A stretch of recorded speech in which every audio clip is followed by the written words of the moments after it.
A veste, kaj pomeni, če ima avtomobil takšno modro lučko tukaj sredi žarometov? No to, da ima laserske žaromete. Lasersko dolgo luč. In seveda, te laserski žarometi bi svetili še bistveno dlje kot pa klasični LED žarometi, če bi seveda zakonodaja to dovolila. Svetijo torej okoli 600 metrov. In kot vidite, Audi Q8 gre za prenovljeni model. Oblikovno ni kaj bistveno drugačen od tistega Q8, ki smo ga poznali doslej. So pa žarometi in pa tudi nekaj nove tehnike je, tako da predlagam, da začnimo.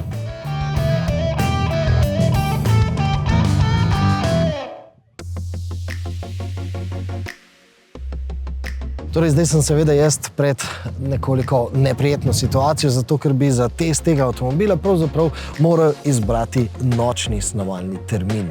Ampak, če na kratko povzamem, zakaj dejansko gre pri teh novih žarometih. Gre seveda za visoko resolucijske žaromete, visoko ločljivostne. Seveda, že prej je Audi ponujal matrične žaromete, ki so seveda določeno funkcionalnost imeli tudi s tem, da so imeli več različnih LED diod, ki so jih seveda po potrebi ugašali in prižigali, tako da so te žarometi odsvetlili stran, se pravi, da niso svetili recimo tistih avtomobilov, ki so prihajali proti nam, vse ostalo pa so pustili osvetljeno. No, zdaj to funkcionalnost, ta avtomobil dela z bistveno več majhnimi lučkami. Oziroma, tukaj zadaj imamo eno ogromno, veliko luč, ki pa potem ima pred sabo en tak tehnološko kar zapleten element z več kot, pozor, več kot milijon mikrozrcalci. In seveda, ko s tem avtomobilom dobimo avtomobil pred nami, ta avtomobil, recimo tisti avtomobil ne osvetli, vse ostalo pa na polno osvetli. To pomeni tudi, glede na to, da imamo zdaj na razpolago več kot milijon takšnih točk, ki jih lahko točkovno usmerimo, da lahko tudi vso to luč nekam usmerimo. In zdaj že govorimo, da te luči nimajo več samo funkcije, da na polno osvetlijo, ampak tudi opozarjajo. Se pravi, v praksi to pomeni, da ko se s tem avtomobilom peljemo po eni cesti, taki lokalni ali pa recimo tudi v vaseh, ko ta avtomobil zazna pred sabo recimo kakšen prometni znak, te luči tisti prometni znak posebej izpostavijo. Nekaj tistih svojih pikslov dejansko te žarometi usmerijo direktno v tisti prometni znak. In zaznal je tudi srno, ki je nameravala iti čez cesto pred mano, pa se je nekako potem premislila in avtomobil zaznava tudi pešce. In seveda, zdaj, kar se tiče samih pešcev, ko avtomobil zazna pešca in ga prepozna pešca ob cesti, potem osvetli vse okoli njega, njega pa ne zaslepi, ampak na tem mestu vsekakor velja napotek za vse pešce ob cesti.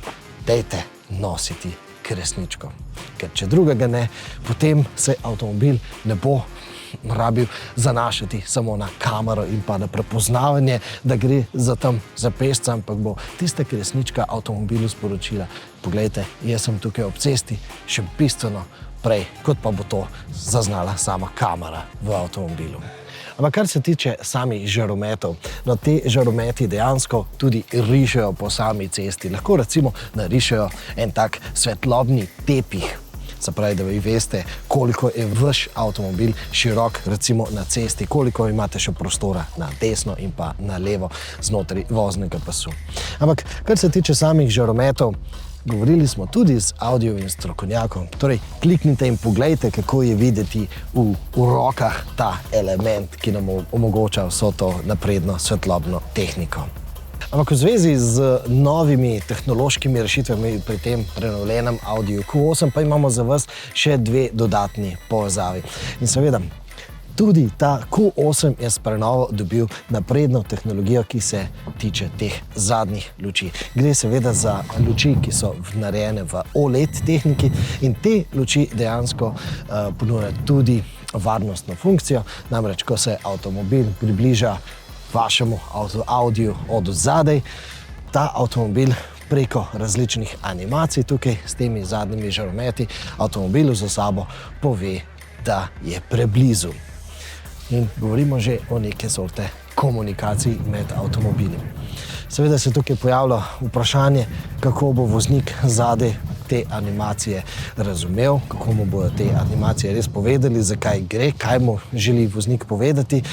Tukaj se seveda obeta nekaj standardizacije v prihodnjih letih, ampak druga povezava, ki jo zdaj prilagamo zraven, pa je zgodba o Audiju Q6 prototipnem, ki pa tukaj zadaj vso to komunikacijo bistveno bolj plastično razloži. Namreč Audi Q6 bo tukaj zadaj narisal kar varnostni trikotnik.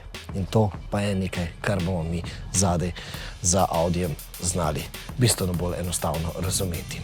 No, naslednja novatorija, tehnična izboljšava, ki jo ponuja novi Audi Q8, no, pa nam danes pri tem gradu Lemberg ne bo prišla prav pretirano v poštev, zato ker preprosto imamo na tem parkirišču preveč prostora. Seveda, ko pa se soočimo z bolj zaparkiranim parkiriščem, in to pomeni, da imamo okrog sebe veliko avtomobilov in ne moremo enostavno vstopiti v naš avtomobil, no takrat vzamemo telefon v roke in avtomobil preprosto kar s telefonom odparkiramo ven, da lahko mi potem enostavno na stežaj odpremo vrata in udobno se usedemo.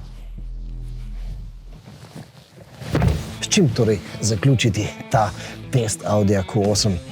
No, seveda s tem, da je to, čeprav je to kupejevska izvedba Audija Q7, še vedno pomeni, da imamo prostora na pretek. Tudi za družinsko rabo.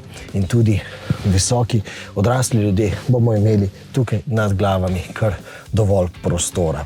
Tudi širina, pa predvsem ta klop je dejansko tudi po dolžini premična. No, en minus pa vendarle moramo nameniti tem sedežem, ki lepo oprimajo telo, ampak ti integrirani vzglavniki bodo za marsikoga kar prenizki. Celo zame, ki sem 175 cm visok. No, po drugi strani pa vendarle lahko pohvalim, da ti sedeži ponujajo odlično masažo. Ta seveda ni samo malce premikanje ledvene opore notri in ven, ampak ponuja res različne številne masažne programe in definitivno je to nekaj, kar si boste v avtomobilu zaželeli. Priporočamo tudi, da izberete ta zvočni sistem Bang & Olufsen, res lično uravnotežen in prijeten zvok ponuja.